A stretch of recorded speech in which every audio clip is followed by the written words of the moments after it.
Hello friends, मैं निर्दोष Kumar right learners academy में आपका स्वागत करता हूं। तो आज हम लोग यूपी बोर्ड कक्षा 10 का साइंस का टॉपिक प्रकाश चैप्टर 1 परावर्तन तथा अपवर्तन देखेंगे। तो परावर्तन तथा अपवर्तन का यह पार्ट 1 है।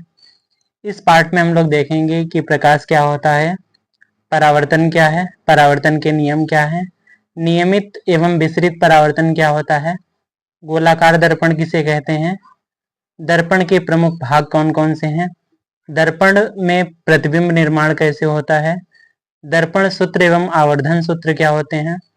उसके बाद हम लोग महत्वपूर्ण प्रश्न देखेंगे जो यूपी बोर्ड परीक्षा में पूछे जाते हैं।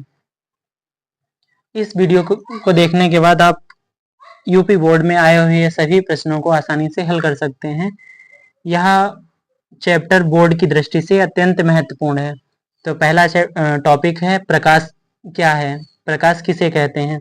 तो प्रकाश ऊर्जा का एक रूप होता है जिसके कारण हम लोग वस्तुओं को आसानी से देख पाते हैं। अगला बताया गया प्रकाश एक सीधी रेखा में गति करता है। जैसे प्रकाश ऊर्जा का रूप है, प्रकाश बराबर ऊर्जा, यानी डायरेक्ट कनेक्शन है प्रकाश का ऊर्जा से, एनर्जी से। ठीक है, तो प्रकाश बहुत तीव्र वेग से चलता है जिसका मान लगभग 3 × 10⁸ मीटर प्रति सेकंड होता है। यह प्रकाश की जो चाल बताई गई है वो निर्वात में होती है। तो अगर प्रकाश नहीं है तो हम देख भी नहीं सकते वस्तुओं को। तो वस्तुओं को देखने के लिए प्रकाश अत्यंत महत्वपूर्ण है। प्रकाश के प्रमुख गुण कौन से होते हैं। तो प्रकाश के 3 प्रमुख गुण होते हैं। नंबर 1, प्रकाश सीधी रेखा में चलता है। जैसे कि अगर हम टॉर्च की रोशनी किसी वस्तु पर मारते हैं, किधर लगाते हैं टॉर्च, तो जो उसकी किरणें होती हैं वो एकदम सीधी रेखा में चलती हैं। इससे हमें पता चलता है कि प्रकाश एक सीधी रेखा में गमन करता है। प्रकाश का परावर्तन भी होता है। जैसे अगर हम प्रकाश को किसी सतह पर डालते हैं तो टकराकर प्रकाश वापस उसी माध्यम में लौट आता है, जिस घटना को हम लोग प्रकाश का परावर्तन कहते हैं।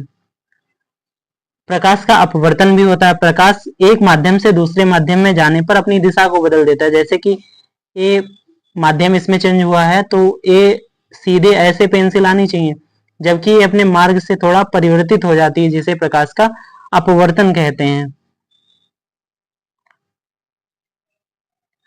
प्रकाश का परावर्तन क्या होता है।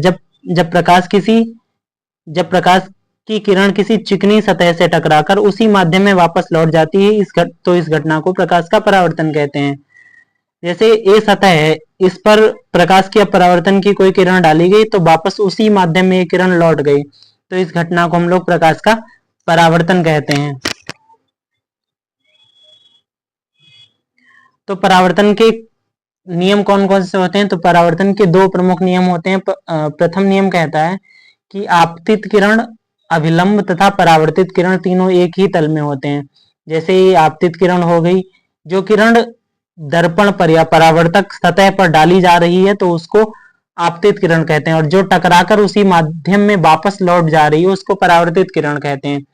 तो और परावर्तित किरण, आपतित किरण, अभिलंब, और ये जो अभिलंब है यानी उस सतह पर एक सीधा रेखा खींची जाती है उसको अभिलंब कहते हैं। अगर ये तीनों एक ही तल में है तो परावर्तन होगा। नियम नंबर 2 कहता है कि आपतन कोण आई, आपतन कोण यानी आपतित किरण और अभिलंब के बीच बने कोण को आपतन कोण कहते हैं। और परावर्तन कोण क्या होता है, अभिलंब और परावर्तित किरण के बीच बने कोण को, इस वाले एंगल को परावर्तन कोण कहते हैं।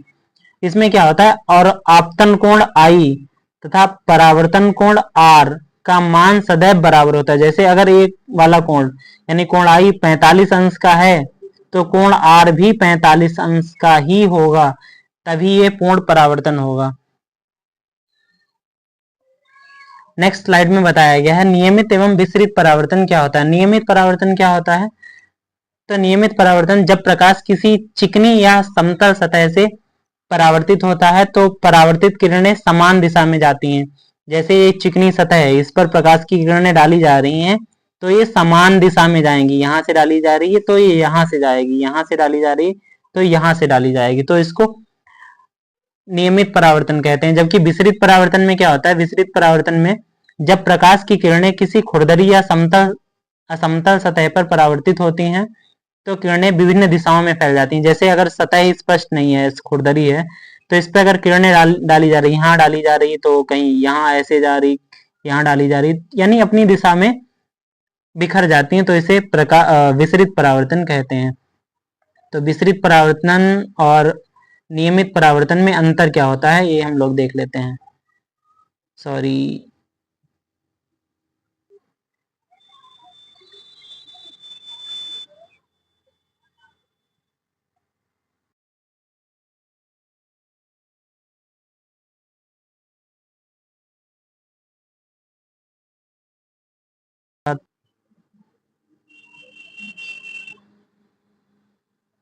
एक दो तीन चार पाँच सात,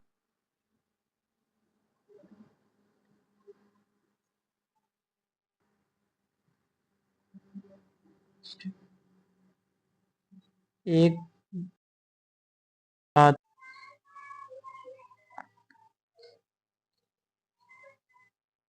एक, सॉरी किसी कारण वो गड़बड़ हो गया था। तो फिर से हम लोग देखते हैं कि नियमित परावर्तन किसे कहते हैं। नियमित परावर्तन में क्या होता है, जब कोई किरणें चिकनी सतह से चिकनी सतह पर परावर्तित होती हैं तो अपनी ही दिशा में, समान दिशा में परावर्तित हो जाती हैं, उसे नियमित परावर्तन कहते हैं। विसरित परावर्तन में क्या होता है, जब किरणें खुरदरी सतह पर आती हैं तो वो अलग दिशाओं में बिखर जाती हैं, जिसे विसरित परावर्तन कहते हैं।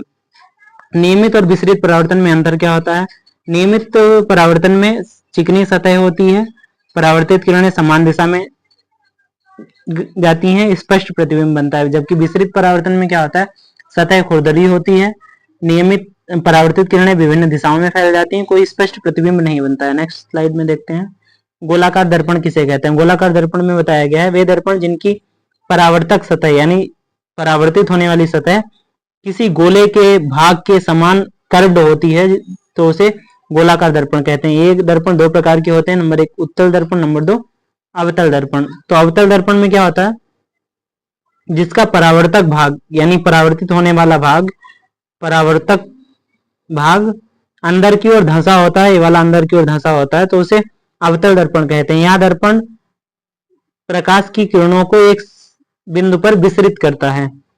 उत्तल दर्पण में क्या होता है, जिसका परावर्तक भाग बाहर की ओर उभरा होता है, उत्तल दर्पण कहलाता है। यह दर्पण प्रकाश की किरणों को अपसरित करता है। अवतल दर्पण किसे कहते हैं, जिस दर्पण का परावर्तक भाग अंदर की ओर धंसा होता है, जिस दर्पण का परावर्तक भाग अंदर की ओर धंसा होता है उसे अवतल दर्पण कहते हैं।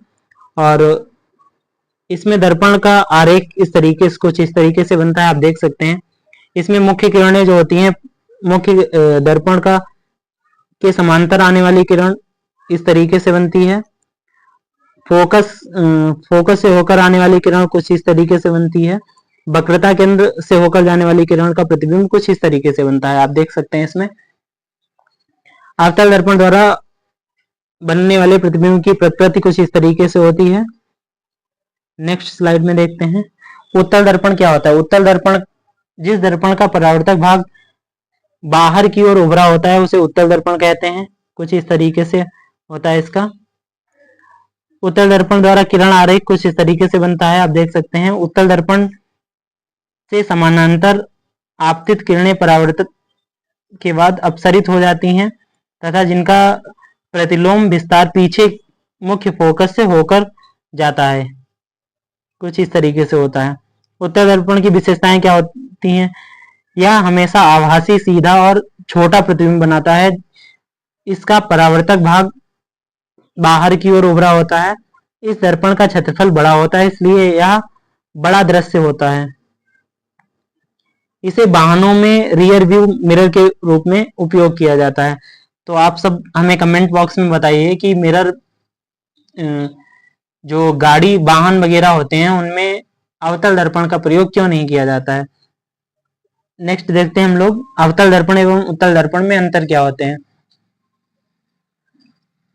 विशेषता परावर्तक सतह, अवतल दर्पण में अंदर की ओर धंसा होता है जबकि उत्तल दर्पण में बाहर की ओर उभरा होता है। फोकस की स्थिति क्या होती है? दर्पण के सामने बनता है अवतल दर्पण में, जबकि उत्तल दर्पण में दर्पण के पीछे बनता है। परावर्तित किरणें, इसमें अभिसारी किरणें होती हैं, इसमें अपसारी किरणें होती हैं।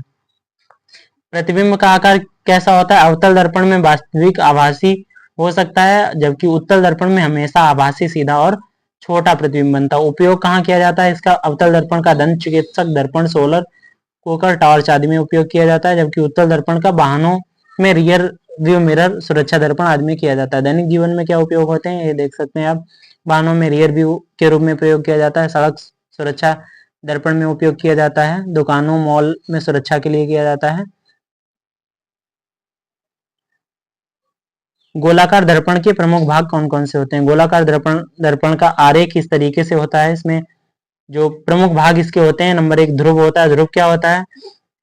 दर्पण का वक्र सतह का मध्य बिंदु जहां से मुख्य अक्ष दर्पण को स्पर्श करता है उसे ध्रुव कहते हैं। मुख्य अक्ष क्या होता है? प्रिंसिपल एक्सिस क्या होती है?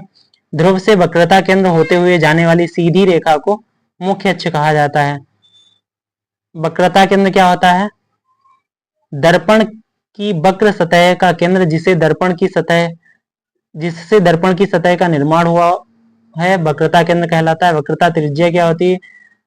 ध्रुव और वक्रता केंद्र के बीच की दूरी को वक्रता त्रिज्या कहते हैं। फोकस, मुख्य फोकस क्या होता है? मुख्य अक्ष के समानांतर आने वाली किरणें परावर्तित होकर जिस बिंदु पर मिलती हैं उसे मुख्य फोकस कहते हैं। फोकस दूरी क्या होता है? ध्रुव और मुख्य फोकस के बीच की दूरी को फोकस दूरी कहते हैं। नेक्स्ट स्लाइड में बताया गया है गोलीय दर्पण की मुख्य किरणें कौन कौन सी होती हैं। तो अवतल दर्पण की मुख्य किरणें कौन कौन सी होती हैं? जो किरण मुख्य अक्ष के समांतर चलती है, परावर्तन के बाद मुख्य फोकस से होकर जाती है, कुछ इस तरीके से ये फिगर बना है इसका। नंबर 2 में बताया गया जो किरण मुख्य फोकस से होकर दर्पण पर आपतित होती है, परावर्तन के बाद मुख्य अक्ष के समानांतर चलती है। ये दर्पण पर आपतित हो रही है, उसके बाद परावर्तन के बाद मुख्य अक्ष के समानांतर चलती है, मुख्य अक्ष के ये समानांतर जा रही है इस तरीके से। नेक्स्ट बताया गया जो किरण वक्रता केंद्र से होकर दर्पण पर आपतित होती है, यानी सेंटर से होते हुए दर्पण पर आपतित होती है, परावर्तन के बाद उसी पथ में वापस लौट जाती है। इधर से जा रही है तो इसी डायरेक्शन में फिर से वापस आ रही है। उत्तल दर्पण में क्या होता है? उत्तल दर्पण में बताया गया है जो किरण मुख्य अक्ष के समानांतर चलती है, परावर्तन के बाद ऐसा प्रतीत होता है मानो वह मुख्य फोकस से आ रही है, यानी इस तरीके से प्रतिबिंब कुछ रहता है। जो किरण मुख्य फोकस की ओर बढ़ती है, परावर्तन के बाद मुख्य अक्ष के समानांतर चलती है। ये मुख्य फोकस की ओर बढ़ रही है, परावर्तन के बाद ये मुख्य फोकस के समानांतर चलती है। नेक्स्ट बताया गया जो किरण वक्रता केंद्र की ओर बढ़ती है, परावर्तन के बाद ऐसा प्रतीत होता है मानो वह सी यानी वक्रता केंद्र की ओर जा रही है, इस तरीके से आ रही है, ये फिर इधर की ओर जाती हुई प्रतीत होती है। मुख्य किरणों का सारांश इधर बताया गया है, आप डिटेल में देख सकते हैं। जो भी नहीं समझ आ रहा है आप वीडियो को पॉज करके देख सकते हैं। अवतल दर्पण में प्रतिबिंब का निर्माण कैसे होता है? तो अगर वस्तु अनंत पर रखी है या बहुत दूर रखी है तो इस तरीके से इसका किरण आरेख रहता है। प्रतिबिंब फोकस पर बनता है और प्रतिबिंब का स्वरूप जो होता है वास्तविक उल्टा बहुत छोटा बिंदु के आकार का होता है। यदि वस्तु अनंत और वक्रता केंद्र के बीच रखी है, इस तरीके से अगर वस्तु रखी है तो प्रतिबिंब जो है वो फोकस और वक्रता केंद्र के बीच बनेगा। प्रतिबिंब की जो स्थिति होगी वो वास्तविक होगा, उल्टा होगा और छोटा होगा। यदि वक्रता केंद्र पर वस्तु रखी है तो प्रतिबिंब इस तरीके से बनेगा, केंद्र पर ही बनेगा। प्रतिबिंब की जो स्थिति